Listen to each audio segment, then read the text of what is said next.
Good afternoon. Welcome to European Higher Education Fair Indonesia 2023. My name is Puji and I'm going to be your moderator for today. For this session at Auditorium 1, we are going to talk about study in Finland with Tampere University of Applied Sciences. Thank you for being here with us. Would you like to introduce yourself and share a bit of Tampere University of Applied Sciences? Yes, thank you so much for having me. I hope you can hear me well. Yes, perfectly. Thank you. Yes, so Tampere University of Applied Sciences is one of the most popular universities of applied sciences in Finland. We are quite small on a global scale, but quite big on the Finnish education scene. So we are the second largest one with about 13,000 students, 10,000 of those being degree-seeking students. And out of those, we have about 1,000 international students, and we're looking to have many, many more in the future. All right, thank you very much. And now that we're actually going to talk one-on-one, so it's a more in-depth session. It's not just about, we're not just going to talk about studying in Finland, but we're also going to talk more specifically about studying in Tampere University of Applied Sciences. So I'd like to hear more from you about the unique aspects of applied sciences education and how Tampere University of Applied Sciences prepare students for their future careers. Well, the very specific difference between traditional research universities and the universities of applied sciences is that we have a hands-on experience for all our students. All our degrees, even on the bachelor level, give you a profession. So you can enter the workforce right after your bachelor's if you wish to do so. Also, we have mandatory internships in all our degree programs. We have a lot of living labs all around the city where we do actual projects with the community, with companies, with the public sector. So we do very hands-on experiences for the students, which separates us, I think, from traditional research universities, which are very lecture and exam based in their learning strategies. And so it's a different kind of learning experience, but definitely worth it. Yeah. All right. So when it comes to learning experience, I think it's inseparable from the high quality education system that actually also exists there in Finland. So what are the key advantages of studying in Finland and how do these advantages apply to Tampere University of Applied Sciences? I would say one of our key elements or sort of our core in our belief is our academic freedom. So we believe that students know best what is best for the students. We, of course, give them a core curriculum, but we give them a lot of academic freedom in how they want to sort of put sprinkles on the core that we give them. So we want them to shine as the talented, spectacular, unique people that they are. And we want them to have a degree that also reflects that. So it gives them that profession that we are promising to give them, but also with the little spice of what these people are actually made of. So it's we believe in coaching students, not so much pouring information into students from the teacher side, but coaching them and facilitating them in learning by themselves. So making them active information seekers, doers rather than thinkers, so that we are making them active participants in society, even during studies. All right. I think it's a very interesting point that you made there about being doers. And I think it's also aligned perfectly with how Finland is renowned for its strong emphasis on sustainability and innovation. And I think it's also important to acknowledge that there's no sustainability without innovation, right? And I think I'd like to hear more about how Tampere University of Applied Sciences incorporate these themes into the academic experience and how does it benefit students? Well, you know, one of our programs is environmental engineering. So one thing that we are very much looking into is sustainability, circular economy, risk management in that we want the globe to be there, a better place for our future than it actually has been before. And we are looking to create innovations, even starting from smallest student projects. Everyone is free to experiment, to try, and find their own solutions. So we are looking for solutions for future problems. And in that respect, sustainability is key. Not just in industrial studies, of course. Engineering is quite easy. You can incorporate environmental issues and sustainability in all of those. But in business, how are you a sustainable entrepreneur, for example? What choices can you make as a business person to give the planet a chance? If you're working in the sector of culture, for example, what kind of sustainability issues are related there? So we provide a lot of education, and we incorporate all of that into the curriculum. But talking about outside of studies, of course, we try to encourage students in sustainable living as well. We do a lot of recycling events, clothes swaps.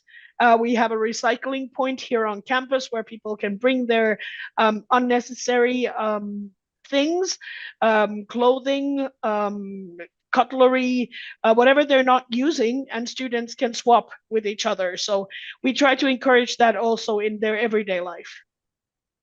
I see. I think that's a very interesting point to highlight as well, because when we talk about student experience, it's as important to think about what happens outside of the classrooms other than what's also going in the classrooms. And I think you made a very fair point there as well. So you mentioned about your one of your study program, which is environmental engineering.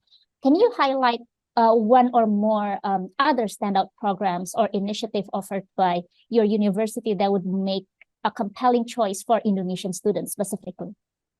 Well, some of our most creative students are in our media and arts program. So that is our flagship. It's one of the only programs in English in the field of culture in the whole of the Nordic countries. So we have a very good media and arts program with 3 specialties. Interactive media, which is basically everything you see around you. Fine arts, which is more traditional, painting, sculpting, graphics, and then music production. So anything that has to do with media and arts. Also giving them the tools for sort of finding their creative self in that sense. Many of the students who applied to that program, or the applicants that applied to that program, have been doing this like game graphics and game design, for example, since they were kids. And it's something that comes natural to them, but they want that formal education in that field so that they can have future security. That is one of our programs that we are very proud of. We have a couple of other engineering programs, the environmental engineering I mentioned, but we also have textile and material engineering, which focuses on textiles of the future. So that also deals with life cycle analysis of different materials, reusable materials, smart wearable technologies, things like this, which haven't been really touched upon in traditional textile industry programs. And then we have software engineering, of course. That is a huge program that it's our biggest bachelor intake. And we also have a huge need for workforce in software engineering in Finland. So it's something that the students can sort of basically, well, we can't guarantee anyone work, but we can guarantee that there is a need for software engineers in the region. So that is something that we have increased our education in that field as per request from the working life, from the technology companies, that they need more engineers and quickly. So we are trying to do that as soon as possible. Other programs include regular BBA programs. International business is one of them. Entrepreneurship is another way of that same curriculum being taught, but from an entrepreneurial viewpoint. And then we offer a program in nursing as well, because nursing is one of the fields in Finland where we need a lot of workforce in the future. At the moment already, but in the future particularly, as a small nation of only 5.5 million, we need a lot more people here to keep the sustainable society ongoing, and we welcome everyone to join it. But that also means that a growing nation needs more healthcare, more infrastructure, more everything. Yeah, that's absolutely true, especially during the the times post-pandemic. I think we see an increasing need to have that kind of support as well. Now, speaking of support, what support services are in place to help international students coming to your university to adapt to Finnish culture and education systems? I'm very proud of our university support structure because it is world class. We take care of our students from the date that they make a decision to come to us. First online, of course, because we accept students globally. So we have online platforms where we give students their orientation information even before their studies start, so that they can get familiar with all the concepts and the systems. There's a lot of systems involved in studies these days, so that they can actually get familiar with the landscape before they come here. And then we offer them a course in how to study at TAMK. So we give them an idea of what is typical within a course, what kind of assignments would they get, how would I find information at this university, where do I go for the right resources. And then we have, after they have started here, we have a self-hack session, which gives the students the ability to sort of sort out their work-life balance with their school, with their part-time job, possibly with their family. So we try to give them tools to manage a very stressful time, the beginning of their studies. So we want them to have as little anxiety as possible. We also have Go-In app, which gives the students the opportunity to get familiar with their classmates and with the other students here already, through interest groups. So off-campus hobby groups, like, for example, I learned yesterday that table tennis is a big thing. I did not know that. And there's book clubs, there's sports clubs, football fanatics, music lovers. So people have a possibility to meet like-minded people already before they come here.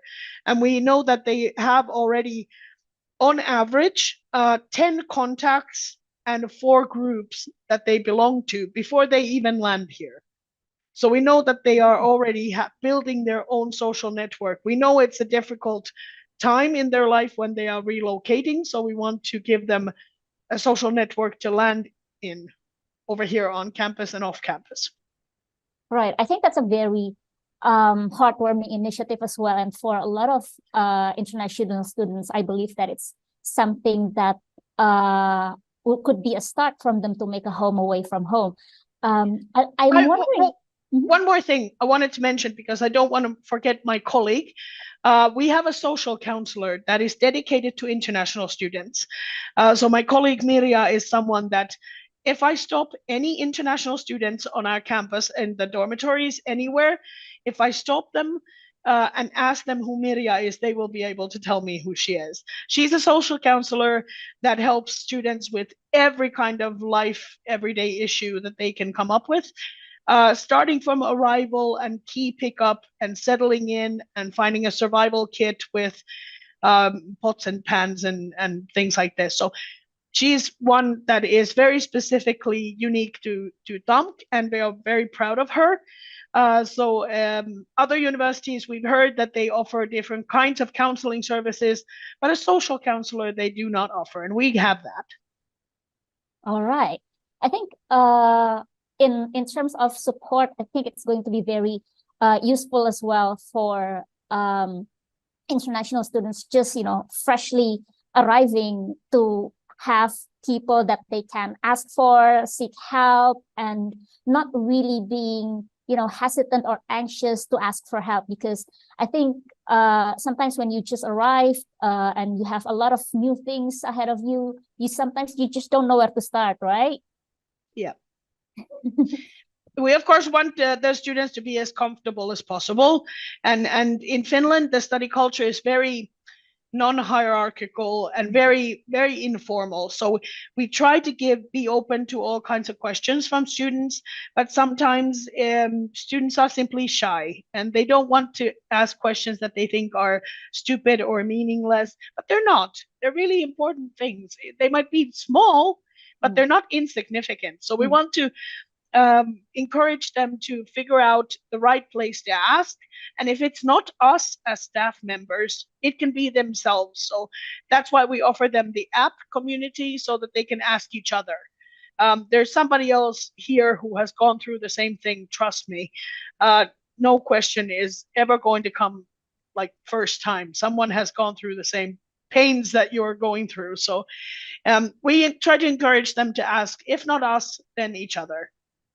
Yeah, all right. That's definitely a very important point. Like you're not alone. Your experience is not new. Somebody else has been there before, and it's good for you to ask those questions because that's how you can start finding answers. How do you think when it comes to that kind of support, it's going to be beneficial for non-native English speakers, especially because sometimes they don't ask questions not because of fear or anxiety, but because they worried about not being articulate enough because of language barriers. Well, the comforting thing is that English is not our native language either. So it somehow makes it a level playing ground when we're both playing with a third language. And we support students a lot in, of course, learning the local language as well. But I would sort of encourage everyone to take the plunge, because your English skills will develop, because that is your tool to contact the outside world. You might not have as many peers of your own language group to speak to. So I just want you to be active and contact everyone. Speak to people, if about nothing else than the weather. There's always something to talk about. So we want to encourage them to use that English language because it will be developed, just because it is our common means of working with each other. And then we supplement that with the Finnish language course that we offer to all our students. All right. Now, I think it's also a very important point that you have raised on how it's a level playing field, because English is also not, Finnish people's native language. How do you see international students could actually benefit from this, especially with the support that the university is providing? I would say that since we have a study and stay model in place, it is quite clear that our intention is to make people as comfortable as possible so that they make this their second home. And we want them also to stay. We want them to build a life here, build a company, get employment, start a family, or bring their family with them. So it's something that we're very open about. We don't have a hidden agenda here. So all the support is geared towards making life as comfortable as possible afterwards. And also, we're not fixed in our support system. So if we recognize new needs that arise from students, if they voice their concern that they're not learning, for example, language enough, we will extend a hand. We have informal and formal tools that we can use. We have language cafes, we have Each One Teach One, where students can also benefit from teaching their own language to someone here. There's always curious people around to learn the language that from the very interesting places that our students come from, including Indonesia. So I think it's something that they can also give so much, not just receive. So I think it's something that they bring with them, curiosity and whatever they have as a talent themselves is something that we can be flexible with that. So we can support them in being the best them that they can be. All right, thank you. I think it's a very interesting that you mentioned there's opportunities for language exchanges. Is this like some sort of a specific organizations or clubs, and what are other activities or organizations available for students in your university so they get to know each other better once they have arrived? The student union is the starting point of everything. They are very much involved already in student orientation. So when the students arrive, they will get to know the student union actors, different kinds of clubs, different kinds of organizations that they have. But that's not all, because there is another university, Tampere University, in the city, and we organize a lot of joint ventures as well. So they will get to know another 1,500 students from another university if they move in that circle. So we try to bring them together as much as we can. Also, we have an international house, Tampere. So the city of Tampere is also has a sort of a nest where people can congregate and have some coffee, meet local people, meet local companies that are looking for example, employees. So we try to just bring these students together with the local community as much as possible, also with the Finnish students. So we get a lot of feedback from international students that, yes, I know all the international students, but I don't know enough Finnish students. So we have a friend program as well.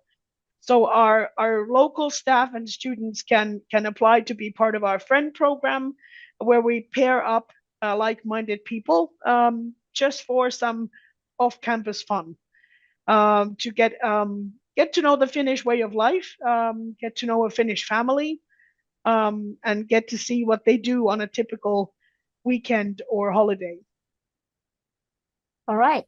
I think, yeah, that's also one of the ways that you can integrate yourself in the Finnish society. As I think that's going to be very useful for international students. Speaking from that experience, do you have any stories from any Indonesian alumni from your institution that you can share, highlighting their academics and career achievements after studying in Finland and hanging out with Finnish people, basically? I checked. At the moment, our student ambassador program doesn't have an Indonesian student available there. But I just checked yesterday, because the new academic year brings new ambassador pools. But those change every year, and of course, it's not a matter of being necessarily from Indonesia. It's a matter of being a foreigner in Finland. So what is that like? If you come from a similar climate or from a similar culture, religion, hobby basis. So it's sort of, we have our students available on our websites for a chat at any time. So our student ambassadors are happy to answer applicants' questions also on our website. Yeah, okay. I think if there's no Indonesian student ambassadors as of now, maybe it's, there's always a first time for everything, right? It's a good place to Yes. start. Yeah. Okay, so on the note of Indonesian students specifically, what would you like to advise Indonesian students after they're attending this session, and then they're probably thinking, this is actually a good university. I'd like to apply and see if I could get in and see if it's, a perfect opportunity for me. How do you want to, explain to them how to start the process? Okay. The most important thing is to go to our website and find a program that's interesting. So because we are looking for not necessarily the best or the brightest or the richest or whatever, we're looking for the best fit, the best match. So it might just be you. Go to our website and find a program that you're interested in, and you will find the link to the application, which will be open in January, but all the criteria and everything is online already. Excuse me. So I think the application period is the most active part. That's why you have to submit your application and the required documents of your secondary education. And then when you have applied, then after that, everything comes naturally. So we invite you to take part in the entrance exam, or you can apply with your SAT score. And then we will pretty much take it from there. So all the support will be available from the time that you submit your application. All right, thank you very much. I mean, it's been quite insightful session from our in-depth session. But now it's time for questions from the audience, and we already have quite a handful of questions from our chat box on YouTube. And this is also a reminder for the audience. If you have questions, please feel free to type your questions on the YouTube chat box, and we're going to discuss your questions over the next 10 minutes. So first thing first, question and answer sessions are always going to be more practical. Like, people will ask about scholarship opportunities, people will talk about living costs, relocation and stuff like that, budgeting. So let's get the bigger one out of the way first and talk about scholarships. Yes. So what do you have to offer? Our philosophy is that we want to give everyone the opportunity to strive for a scholarship. So we don't offer full scholarships. The maximum that you can get is 50%, and it's based on your actions. So in the first year, we have an early bird scholarship. So if you confirm your enrollment within 14 days and pay your first installment of your tuition fee, you will automatically qualify for a 50% tuition waiver for the first year. In the following years, it depends on how hard you study. Not your GPA, because programs are different and sometimes evaluations are pass-fail, and that's not fair. But on the amount of credits that you complete. So we do a records check in August for the past academic year, every year, and issue automatic waivers of 25% to those that reach 60 credits per year. And if students have learned the local language, they can take a test to establish a level of learning, and they can get another 25%. So they can earn up to 50% each year by progressing in their studies and progressing in the local language skills. And that goes on for the full 3.5 to 4 years, depending on the program. All right. Is there any other scholarship opportunities that's specifically available for Indonesian students? No, we have national scholarships that are basically only available to a couple of students, and those may vary from year to year, so we can't really say what's going to happen. But I can promise that our scholarships are non-exclusive. So if you get supplementary funding from anywhere, from an NGO or from a financial institution, we can provide all the supporting documentation for that, and we welcome that very much. So we don't exclude any financial sources that students may come with. So we don't have, unfortunately, more to offer than that.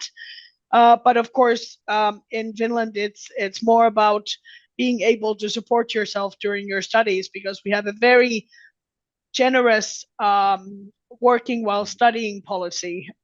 Students can work up to 30 hours per week. So many of our students are able to support themselves throughout the year. Their families usually help them with the tuition fee, because that's a lot of money in one go. But for the monthly living expenses, they are quite able to support themselves if they find a job. All right, thank you for that. And I think also, if there are other members of the audience also joined our previous session, we also had representatives from universities in Finland that mentioned something very important, which is student discounts. So I think they could benefit from that as well. Yes, so Finland is known for a high standard of living and also a high cost of living, but that does not apply to students. So we are also a very student-friendly country and very student-friendly city in Tampere, that students get government subsidized housing, for example. It's much lower priced than for us mere mortals. And then students get a government subsidized meal every day, full warm lunch on campus for less than €3.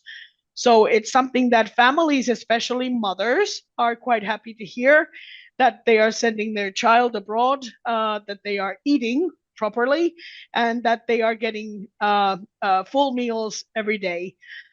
Students can save a lot. The cities in Finland are not that large.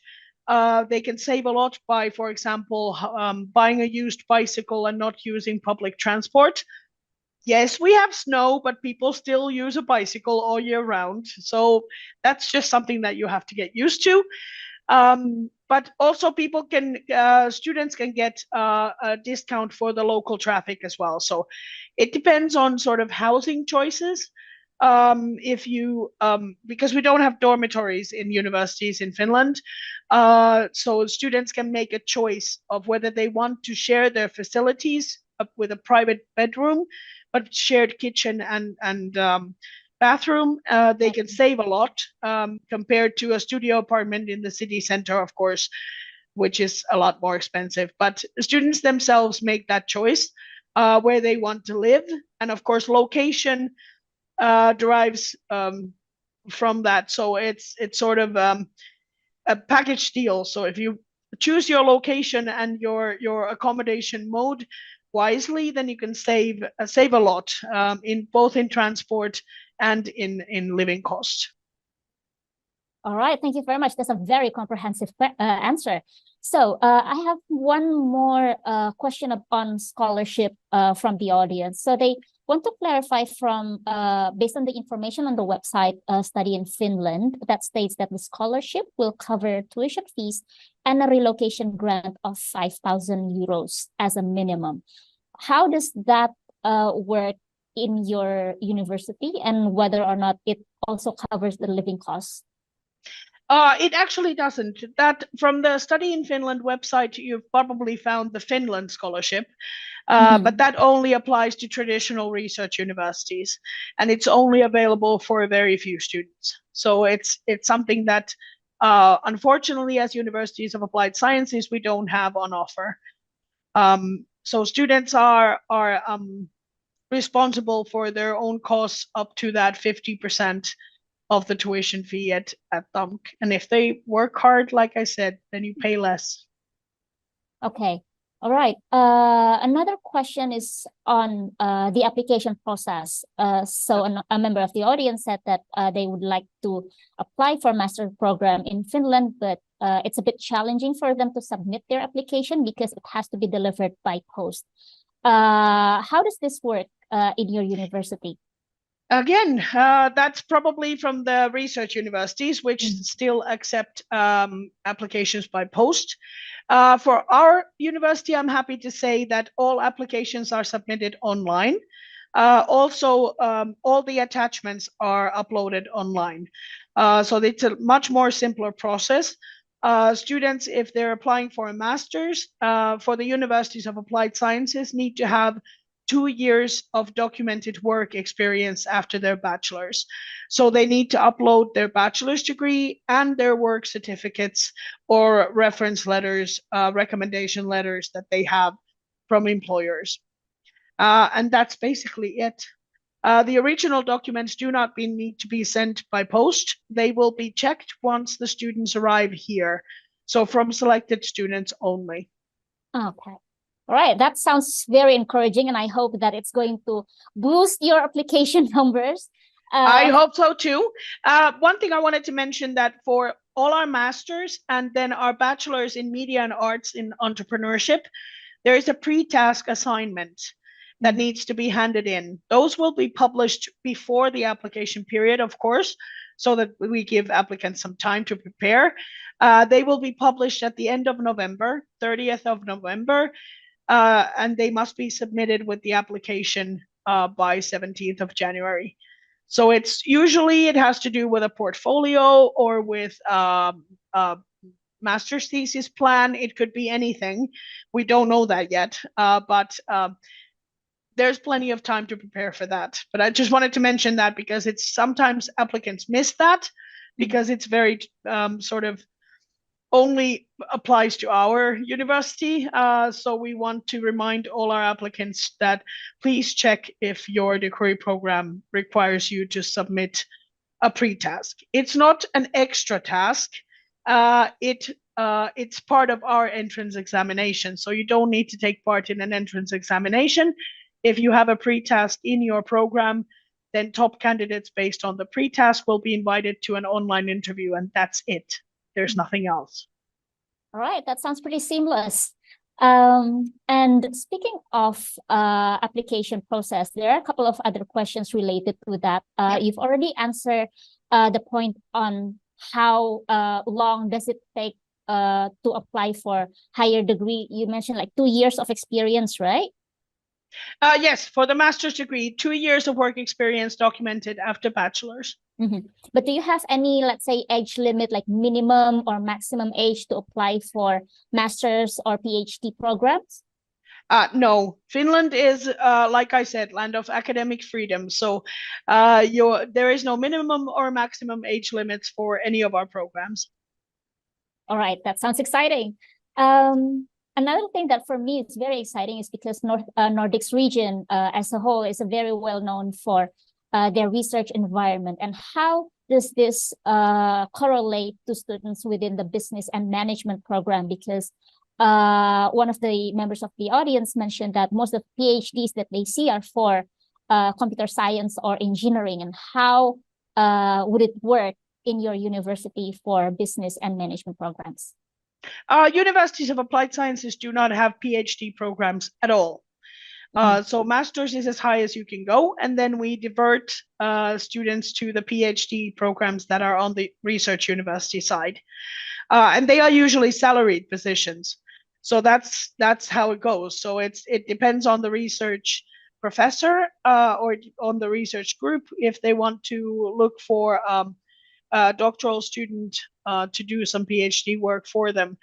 So it's a very different system to most countries around the world. So these students are usually not applying in regular application rounds. All right, so we have a very new question talking about the pre-test. So what kind of pre-test do you usually ask prospective students to prepare? Oh, it depends completely. So the programs can be for the entrepreneurship. It's a video assignment. They want very outspoken people, of course, for the entrepreneurship program. So there's usually a video assignment.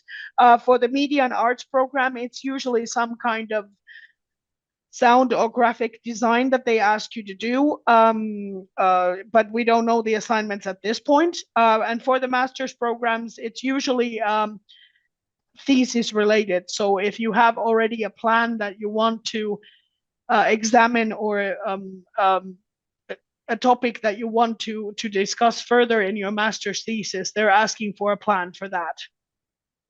I see. Okay, so remind us again on the dates for that. So the announcement is going to be later this month, right? Yes, later this month. So 30th of November, the pre-tasks will be announced on our website. For each program, there is a mention on the program, you shouldn't be able to miss it, that there is a pre-task related to that degree program, and please check the instructions and a link to that site. So that it should be very easily spotted on the program website. All right, thank you very much. So you mentioned that there are bachelor's and master's opportunities only in your university. Yep. So, but I'm having a look at your website, and it says under the option study with us, there's also options for exchange studies. And I think it's going to be very interesting for people who are already enrolled in either bachelor's or master's degrees and probably would like to experience, a taste of studying in Finland. Yes. Would you like to be able to elaborate more on this? So I know the policy is that we accept students from those universities that we have already a partnership agreement with. That free movers are unfortunately not allowed. It's only because we have such a huge influx of students. And we also send out a lot of students. We have more than 350 partner universities all over the world. That's also an excellent opportunity that students might want to take during their studies. They might want to have a semester or a year abroad. But if you're studying already in Indonesia, check your own university first. If they have an agreement with our university, then you're welcome to join us for a semester or for a year. Okay. And what about the possibility for scholarship? Because what the opportunities for scholarship that we discuss is for full-time students. Is there anything that's similar or different when it comes to exchange studies? Yes, usually the exchange studies, because we have students only under agreement, then the agreement is usually associated with a program, and the program allows for grants to be issued to students. So if our students go abroad, they will get a monthly exchange grant, which will cover some of their costs, probably not all of them, but it depends on how much of a budget students are able to put together. But yes, that's why we have limited our mobility to exchange programs, because we want there to be financial support attached. All right. Now, last but not least, because unfortunately, we have limited time for the session. But for the last question, I would like to hear more about the opportunities for students after they finish their studies. Like, how does it look like for them if they want to work, for example, because you already mentioned they can work as a student, but what about after graduation? What are the things that they need to prepare, and what kind of demands from the industry? So they could probably think about, oh, I probably should learn, let's say, software engineer, because there's a lot of demands. Well, there's a demand in every field, but of course, as you might know, and as the audience might know, for example, the field of culture is much more self-employed than industry. But yes, the Finnish immigration laws that are in place at the moment, students can stay for up to 2 years after graduation with a recent graduate permit, and look for work or look for further education. And that's very generous. I would say from Tamp's side that I think about 80% of the students are working at the time of graduation already. So our students, most of them, because they are doing internships and because they are doing summer jobs and because they are working part-time, already many of them have an employment contract in hand when they graduate. But there is plenty of time to look for work afterwards. We have a career center on campus that will help you polish your CV and find all the best jobs. And we have a portal where to look so companies know to announce new openings of job positions and internships on our portal. All right, thank you very much. And yeah, it's very enlightening as well for having you explaining a lot of things that's related to studying in Finland, especially in Tampere University of Applied Sciences. So thank you for being here and sharing with us. Thank you for having me. It was a delight. And thank you also for everyone joining on YouTube for your time and questions. So before we conclude the session, I would like to invite our speaker to share more the overview of your institution and how we can get more information. Yes, so you can see the link there. The bottom one is for our Tampere University of Applied Sciences. If you go to that link, you will see all the application deadlines. You will see the list of the programs that you can apply to in this application round in January. And you can find also instructions on how to prepare your documents, what kind of language requirements are required, what kind of exams are being used, and some top tips also from our students, and why to choose Tampere as a destination. So you can find more about the city and more about visiting here. Everything is on that website. Chat with our students.